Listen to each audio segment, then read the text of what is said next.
आरोही को जब होश आया तो वो किसी पुराने गोडाउन में थी। कुछ देर बाद सुल्तान अपने आदमियों के साथ वहां आ गया। उसके एक आदमी ने उसके लिए चेयर लगाई और वो आरोही के सामने बैठ गया। आरोही को अभी भी नहीं पता था कि ये सब कुछ क्या हो रहा है। उसने चिल्लाते हुए पूछा, तुमने मुझे किडनैप क्यों किया है? क्या चाहते हो तुम लोग? मैं तो इतनी अमीर भी नहीं हूं कि तुम मुझे लूटने के लिए ये सब कुछ करो। सुल्तान हंसते हुए बोला, देख, हमें तुझसे कोई मतलब नहीं है, पर तूने ना एक बहुत बड़ी गलती कर दी। तुझे शिवाय से शादी नहीं करनी चाहिए थी। आरोही ने जैसे ही शिवाय का नाम सुना तो वो शॉक्ड रह गई। मतलब इन सबका कनेक्शन शिवाय से है? क्या ये लोग शिवाय को किडनैप करने के बजाय मुझे यहाँ लेकर आ गए ताकि अपना बदला मुझ पर निकाल सके? आरोही के मन में कई सवाल आ रहे थे। सुल्तान उसे शैतानी नजरों से देख रहा था। भगवान ही जाने कि उसके मन में क्या चल रहा था।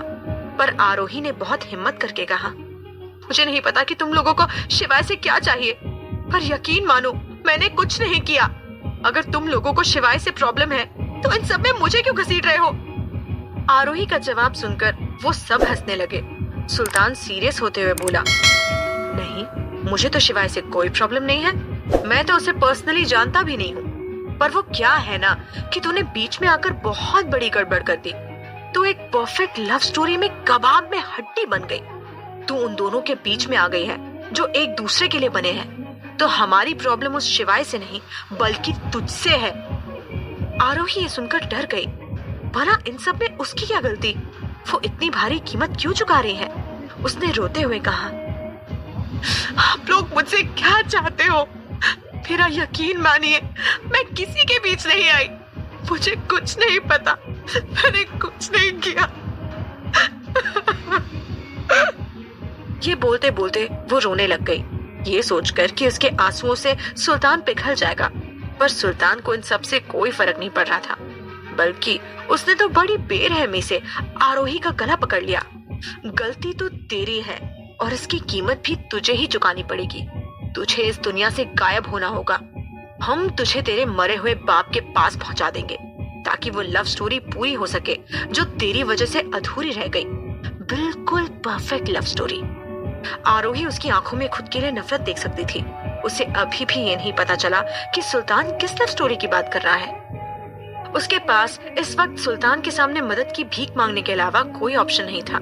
वो रोते हुए बोली, प्लीज प्लीज मुझे मत मारो। अगर आप लोग कहेंगे तो मैं यहाँ से बहुत दूर चली जाऊंगी। मैं किसी के बीच नहीं आऊंगी। प्लीज मुझे मत मारो, मुझे जाने दो। सुल्तान ने उसका गला और कस के पकड़ लिया। आरोही का दम घुटने लगा था। वो ऐसे तड़प रही थी जैसे किसी मछली को उसके पानी से बाहर निकाल दिया हो। वो बहुत बेसहारा महसूस कर रही थी। उसके हाथ पैर बंधे हुए थे और एक गुंडे ने उसका गला बुरी तरह से पकड़ा हुआ था। उसे लग रहा था कि शायद आज उसकी मौत पक्की है। पर तब पता नहीं क्या हुआ, सुल्तान ने उसका गला अपने आप छोड़ दिया। जो गुस्सा उसे थोड़ी देर पहले आ रहा था वो अब कहीं गायब हो गया। वो फिर से अपनी चेयर पर आकर बैठ गया और आराम से बोला, चल ठीक है, मैं तुझे जाने दूंगा, पर तुझे मेरा एक छोटा सा काम करना होगा। कैसा कैसा काम? आरोही हैरानी से बोली, देखिए, आपको जो भी काम है मैं सब करने के लिए तैयार हूँ। आरोही के सामने एक उम्मीद जागी थी। उसे लगा था कि शायद उसके बचने का चांस है। शायद वो यहाँ से निकल सकती है। हो सकता है कि ये लोग उसे उनका काम करने के बाद जाने दे। सुल्तान उसे ऊपर से नीचे तक घूरते हुए अपनी गंदी मुस्कुराहट के साथ बोला, कुछ नहीं, बस तुझे एक एक करके हम सबके साथ, तू समझ रही है ना? तू हमें मजे दे दे, फिर जाकर अपनी जिंदगी मजे से जीना। बोल, क्या कहती है? आरोही ने उसके मुंह से जब इतनी घिनौनी बात सुनी तो वो दंग रह गई। उसने उम्मीद नहीं की थी कि सुल्तान उससे ऐसी कोई डिमांड करेगा। वो किसी भी कीमत पर उसकी बात नहीं मान सकती थी। अगर जीने के लिए ऐसा करना पड़े तो वो खुशी खुशी मरना पसंद करेगी। वो गुस्से में चिल्लाते हुए बोली, ये क्या बकवास कर रहे हो? मैं ऐसा कुछ नहीं करूंगी। छोड़ दो मुझे, छोड़ दो। आरोही अपने चेयर से खुद के हाथ पैर छुड़वाने की कोशिश कर रही थी, पर इसका कोई फायदा नहीं था। उन लोगों ने उसे कस के रस्सी से बांध रखा था। वो थोड़े हाथ पैर मारने के बाद फिर शांत हो गई। ये देख सुल्तान हंसते हुए बोला, क्यों? अभी तो तू बड़ा उछल रही थी कि हम जो बोलेंगे तू वो करेगी। अब क्या हो गया? हो गई सिट्टी पिट्टी गुल? आई बड़ी हमारे सामने होशियारी मारने वाली। देख, मुझे तुझसे कोई मतलब नहीं है और ना ही मैं तुझे हाथ लगाने वाला हूँ। तो फिर तुम लोगों को क्या चाहिए? बोलते क्यों नहीं हो? बोलो। आरोही अब फ्रस्ट्रेट होने लगी थी। वो लोग उसे बताने को तैयार ही नहीं थे कि पूरी बात क्या है। कुछ देर रुकने के बाद सुल्तान ने कहा, क्या तुझे पता है कि बाहर शिवाय तुझे हर जगह ढूंढ रहा है? क्या? ये सुन आरोही थोड़ा सरप्राइज हो गई। वो मन ही मन खुश होकर बोली, क्या सच में शिवाय मुझे ढूंढ रहे हैं? इसका मतलब उन्हें पता चल गया है कि मैं किडनैप हो गई हूँ। उसने आगे कहा, तुम सच बोल रहे हो? सुल्तान ने उसके सवाल का जवाब नहीं दिया, बल्कि उसने कहा, वैसे तो मैं तुझे अभी तक मार चुका होता। जब मैं तेरे घर में घुसा था तभी तुझे निपटा देता, पर अगर मैं ऐसा करता तो बाद में मेरे लिए परेशानी खड़ी हो जाती। सुल्तान बस बोलते ही जा रहा था। आरोही उसकी बातों को समझने की कोशिश कर रही थी। तब वो एकदम से ताली बजाकर बोला, आइडिया! क्यों ना तू शिवाय को चाकू मार दे? हाँ, ये सही है, ऐसा ही करते हैं। देख, उसे जान से नहीं मारना, बस हल्का सा चाकू मारकर घायल करना है, ताकि वो तुझसे जिंदगी भर नफरत करने लग जाए। इतना बोलकर सुल्तान ने अपनी पीठ से एक बड़ा सा चाकू निकाल लिया। आरोही को उसकी बात सुनकर झटका लग गया। वो उसे अपने ही पति को मारने के लिए कैसे बोल सकता है? डरी सहमी आरोही ने फिर कहा, क्या तुम पागल तो नहीं हो गए? मैं शिवाय को चाकू नहीं मारूंगी। मैं भला ऐसा क्यों करूंगी? धीरे धीरे सुल्तान का बिहेवियर चेंज होने लगा। अब वो ऐसे बर्ताव कर रहा था जैसे वो पागल हो रहा हो। उसने अपने बाल पकड़ते हुए कहा, नहीं नहीं, ऐसा नहीं हो सकता। अगर तूने शिवाय को चाकू मारा तो अदिति को भी अच्छा नहीं लगेगा। चाकू मारने का आइडिया कैंसिल। अदिति? आरोही ने जैसे ही उसके मुंह से अदिति का नाम सुना तो उसके कान खड़े हो गए। इसका मतलब ये सब कुछ अदिति कर रही है? क्या ये उसके आदमी है? आरोही का शक यकीन में बदल गया था। अब तो सुल्तान का बिहेवियर और ज्यादा अजीब होता जा रहा था।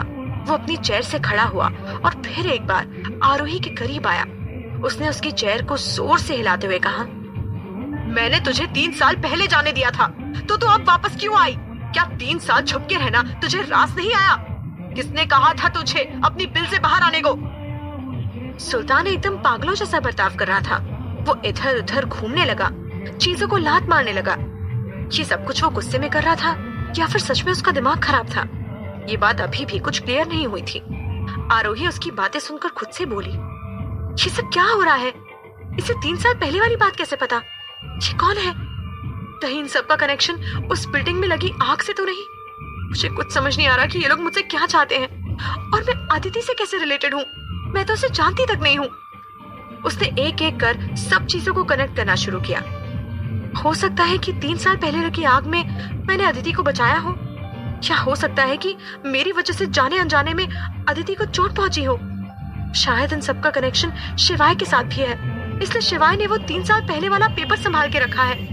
आरोही ये सब सोच रही थी कि तभी अचानक सुल्तान उसकी आंखों के सामने आ गया और फिर से उसके साथ बदतमीजी करते हुए बोला, तू क्या चाहती है? तू वापस क्यों आई? तुझे कभी शिवाय की जिंदगी में आना ही नहीं चाहिए था। अब जब फाइनली अदिति को होश आ गया तो तू फिर से रोकने आ गई। पर अब हम ऐसा नहीं होने देंगे। हम अदिति के 3 साल का दर्द यूं बेकार नहीं जाने देंगे। उसने जो कुछ भी इन 3 सालों में सहन किया, हम उसे तुझे बिगाड़ने नहीं देंगे। अदिति सिर्फ शिवाय की है और उसी की होकर रहेगी। उसके बीच में जो भी आएगा वो मारा जाएगा। आरोही को सुल्तान के बर्ताव से इतना तो पता चल गया था कि अगर वो इस वक्त थोड़ा समझदारी से काम लेगी तो सुल्तान उसे जाने देगा। उसे बस सुल्तान को उसी की बातों में फंसाना है, उसे अपनी तरफ करना है और फिर वो आजाद है। पर इससे पहले कि वो कुछ बोलती, सुल्तान ने फिर अपना बर्ताव चेंज कर लिया। अब वो बिल्कुल मासूम बन गया था। उसने गिड़गिड़ाते हुए कहा, तू मेरी मदद करेगी ना? तू अदिति की मदद करेगी ना? वो बहुत अच्छी है, मैं अदिति को नाराज नहीं कर सकता। बता, करेगी मेरी मदद? आरोही यही तो सोच रही थी कि वो कैसे सुल्तान को अपनी बातों में फंसा सके, और सुल्तान ने सामने से ही उसे आइडिया दे दिया। आरोही ने तुरंत जवाब दिया, अदिति की मदद? हाँ, क्यों नहीं, मैं उसकी मदद जरूर करूंगी। मैं भी अदिति को बहुत पसंद करती हूँ। मैं भी उसे हर्ट नहीं कर सकती। बताओ ना, मुझे उसकी मदद करने के लिए क्या करना होगा? वैसे तो अदिति को ना जानती थी और ना ही उसने कभी देखा था, पर फिर भी उसकी मदद के लिए तैयार हो गई, क्योंकि अब उसके बचने का बस यही एक रास्ता था।